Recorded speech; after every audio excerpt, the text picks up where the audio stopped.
Carol Pittman was born on February 29, 1956, in Rochester, Michigan, a suburb in Detroit.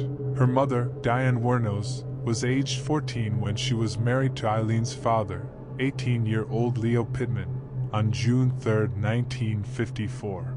On March 14, 1955, Diane gave birth to Eileen's. In 1967, her father Leo Pittman was sentenced to life imprisonment for kidnapping and raping a 7-year-old girl. Her DUI, disorderly conduct, and firing a .22 caliber pistol from a moving vehicle. She was later charged with failure to appear because she didn't show up to her court date. In 1976, Wuornos hitchhiked to Florida, where she met 69-year-old yacht club president Louis Gratzfeld. They married quickly, and the announcement of their nuptials was printed in the local newspaper's society pages. Wuornos continually involved herself in confrontations at their local bar, and when Wuornos and Fell annulled their marriage on July 21 after only 9 weeks. In August 1976, Wuornos was given a $105 fine for drunk driving. She used the money inherited from her 24-year-old Tyria Moore, a motel maid, at a Daytona Beach gay bar called Zodiac. They moved Wuornos and Moore at a bar for questioning regarding an incident in which they were accused of assault and battery with a beer bottle. On March 12, 1988, Moore was listed as a witness to the incident. Later, at her trial, Wuornos stated, "It was love beyond imaginable. Earthly words cannot describe how I felt about Tyria." Before her execution, Wuornos claimed to still be in love with Moore. Her first victim was Richard Charles Mallory, age 51, electronics store owner in Clearwater. Date of murder, November 30, 1989. Wuornos claimed that Mallory beat, raped, and sodomized her after he drove her to an abandoned area.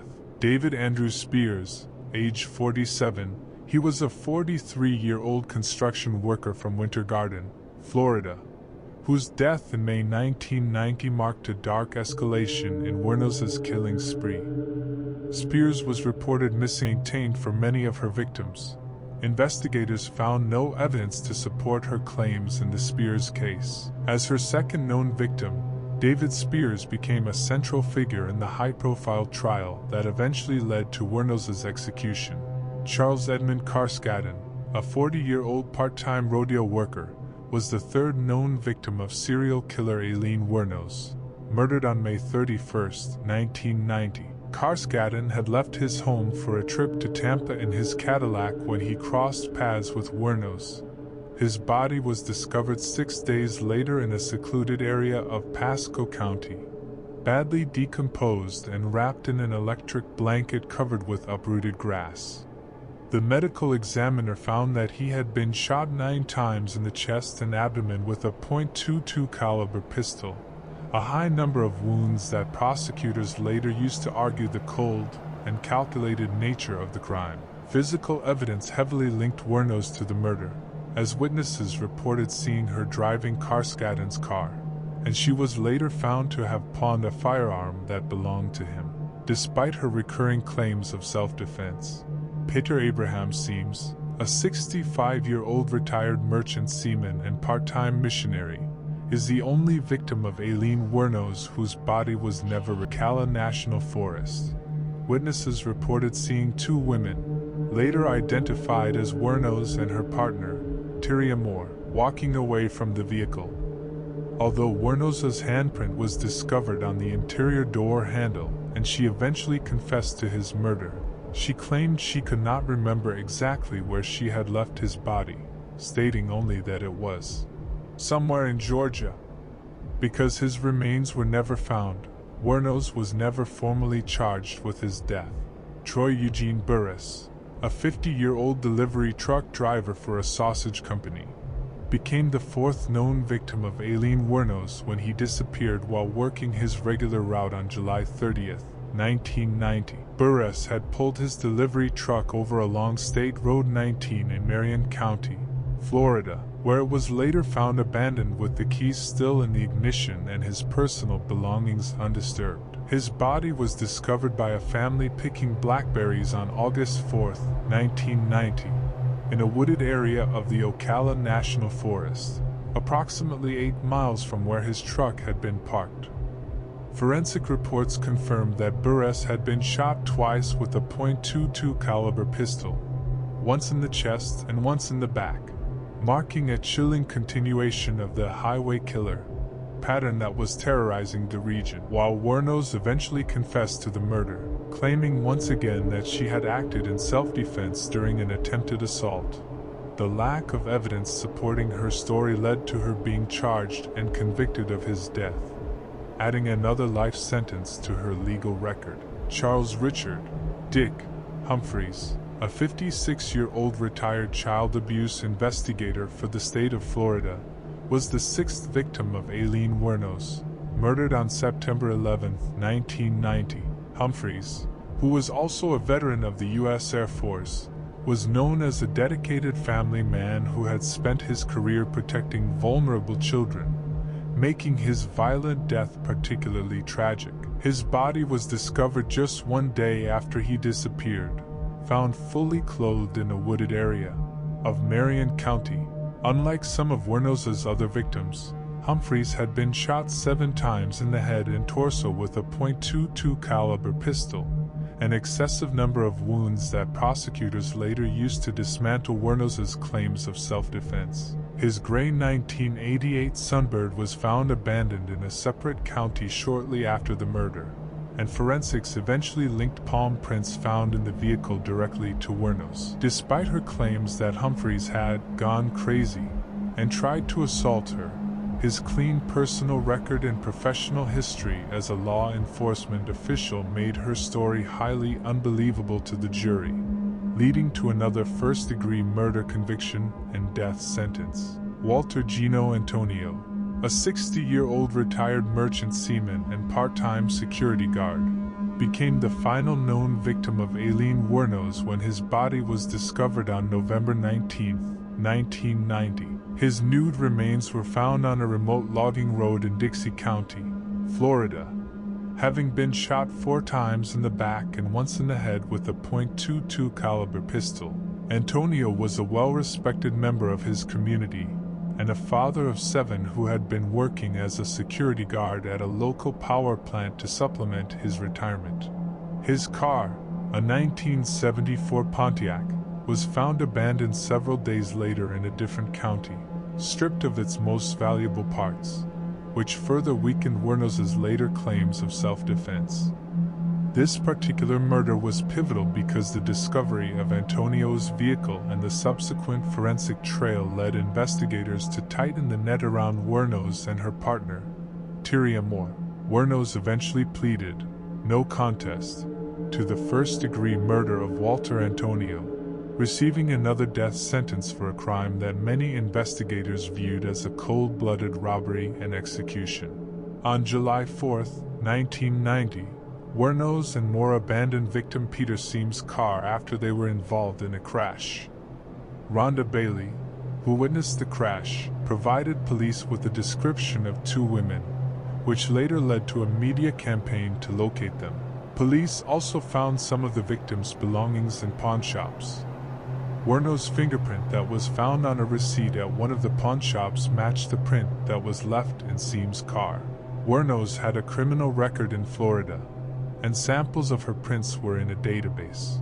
On January 9, 1991, Wuornos was arrested at the Last Resort Biker Bar in Volusia County. According to the New York Times, the arrest was made on the basis of an outstanding warrant for carrying a concealed weapon, although by this point, authorities already came to regard her as a suspect in the murders, based on witnesses' testimony and fingerprints found on an item found in pawn shop that had belonged to one of the murdered men.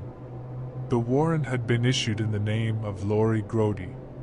Police located Moore the next day in Pittston, Pennsylvania. She agreed to elicit a confession from Wuornos in exchange for immunity from prosecution. Moore returned with the police to Florida, where she was put up in a motel.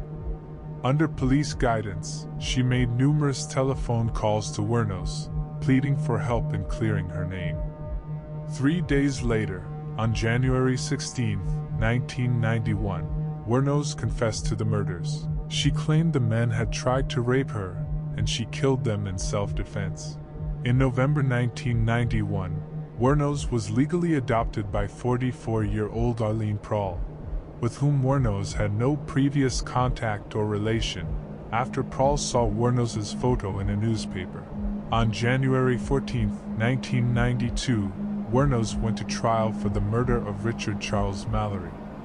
Although previous convictions are normally inadmissible in criminal trials, under Florida's Williams rule, the prosecution was allowed to introduce evidence related to her other crimes to show a pattern of illegal activity. On January 27, 1992, Wuornos was convicted of Mallory's murder with help from Moore's testimony. At her sentencing, psychiatrists for the defense testified that Wuornos was mentally unstable and diagnosed her with borderline personality disorder and antisocial personality disorder. 4 days later, she was sentenced to death. Wuornos' defense made efforts during the trial to introduce evidence that Mallory was previously convicted for attempted rape in Maryland and served a sentence in a maximum security correctional facility providing remediation to sexual offenders. Records obtained from the correctional institution showed that from 1958 to 1962, Mallory was committed for treatment and observation resulting from a criminal charge of assault with intent to rape.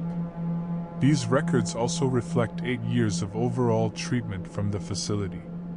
In 1961, it was observed of Mr. Mallory that he possessed strong sociopathic trends. However, the judge refused to allow the records to be admitted in court as evidence, and denied Wuornos' request for a retrial. On March 31, 1992, Wuornos pleaded no contest to the murders of Charles Richard Humphreys, Troy Eugene Burress, and David Andrew Spears, saying she wanted to get right with God. In her statement to the court, she said, in part, "I wanted to confess to you that Richard Mallory did violently rape me as I've told you, but these others did not. They only began to start to." On May 15, 1992, Wuornos was given 3 more death sentences. In June 1992, Wuornos pleaded guilty to the murder of Charles Edmund Carskadden. In November 1992, she received her 5th death sentence. In February 1993, Wuornos pleaded guilty to the murder of Walter Gino Antonio and was sentenced to death again. No charges were brought against her for the murder of Peter Abraham Seams, as his body was never found. In all, Wuornos received 6 death sentences. Wuornos told several inconsistent stories about the killings. She claimed initially that all 7 men had either raped or attempted to rape her while she was working as a prostitute, but later recanted the claim of self-defense, citing robbery and a desire to leave no witnesses as the reason for murder. During an interview with documentarian Nick Broomfield, when Wuornos thought the cameras were off, she told him that it was, in fact, self-defense, but she could not stand being on death row, where she had been for 10 years at that point, and wanted to die. Wuornos was incarcerated at the Florida Department of Corrections Broward Correctional Institution, BCI, death row for women, then transferred to the Florida State Prison for execution. Her appeal to the U.S. Supreme Court was denied in 1996. In a 2001 petition to the Florida Supreme Court, she stated her intention to dismiss her legal counsel and terminate all pending appeals. "I killed those men," she wrote, "robbed them as cold as ice. And I'd do it again too. There's no chance in keeping me alive or anything, because I'd kill again. I have hate crawling through my system. I am so sick of hearing this she's crazy stuff. I've been evaluated so many times. I'm competent, sane, and I'm trying to tell the truth. I'm one who seriously hates human life and would kill again." While her attorneys argued that she was not mentally competent to make such a request, Wuornos insisted that she knew what she was doing, and a court-appointed panel of psychiatrists agreed. In 2002, Wuornos began accusing prison matrons of tainting her food with dirt, saliva, and urine. She said she had overheard conversations among prison personnel, trying to get me so pushed over the brink by them I'd wind up committing suicide before the execution, and wishing to rape me before execution. She also complained of strip searches, tight handcuffing, door kicking, frequent window checks, low water pressure, mildew on her mattress, and catcalling, in distaste and a pure hatred towards me. Wuornos threatened to boycott showers and food trays when certain officers were on duty. In the meantime, my stomach's growling away and I'm taking showers through the sink of my cell. Her attorney stated that Ms. Wuornos really just wants to have proper treatment, humane treatment until the day she's executed.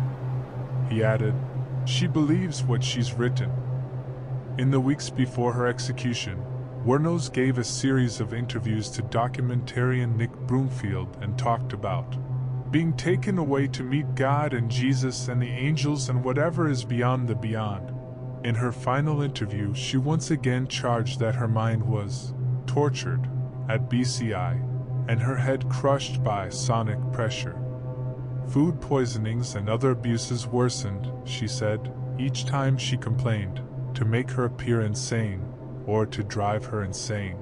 She also turned on her interviewer. You sabotaged my ass. Society and the cops and the system. A raped woman got executed and was used for books and movies and shit. Her final on-camera words were, thanks a lot, society, for railroading my ass. Dawn Botkins, a childhood friend of Wuornos, later told Broomfield that her verbal abuse was directed at society and the media in general, not at him specifically. Wuornos' execution by lethal injection took place on October 9, 2002. She declined her last meal, which could have been anything under $20, and instead received a cup of coffee. Her last words were, yes, I would just like to say I'm sailing with the Rock, and I'll be back, like Independence Day, with Jesus. June 6th, like the movie. Big mothership and all, I'll be back, I'll be back. She died at 9:47 a.m. She was the second woman in Florida and the 10th in the United States to be executed since the 1976 United States Supreme Court decision restoring capital punishment. After her death, Wuornos' body was cremated. Wuornos' ashes were scattered beneath a tree in her native Michigan by Wuornos' childhood friend Dawn Botkins. At Wuornos' request, Natalie Merchant's song, Carnival, from Merchant's album Tiger Lily, 1995, was played at Wuornos' funeral. Wuornos spent many hours listening to this album on death row.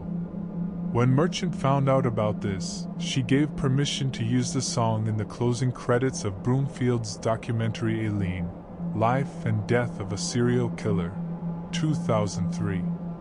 When director Nick Broomfield sent a working edit of the film, I was so disturbed by the subject matter that I couldn't even watch it. Aileen Wuornos led a torturing life that is beyond my worst nightmares. It wasn't until I was told that Aileen spent many hours listening to my album Tiger Lily while on death row and requested Carnival be played at her funeral that I gave permission for the use of the song. It's very odd to think of the places my music can go once it leaves my hands. If it gave her some solace, I have to be grateful.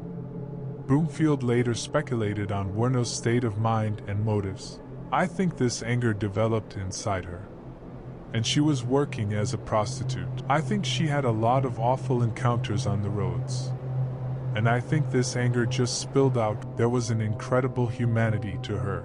After hearing about her crimes, tell me in the what do you think? Is she a criminal or is she an innocent girl in a fucked up situation trying to protect herself from men who tried to take advantage of her?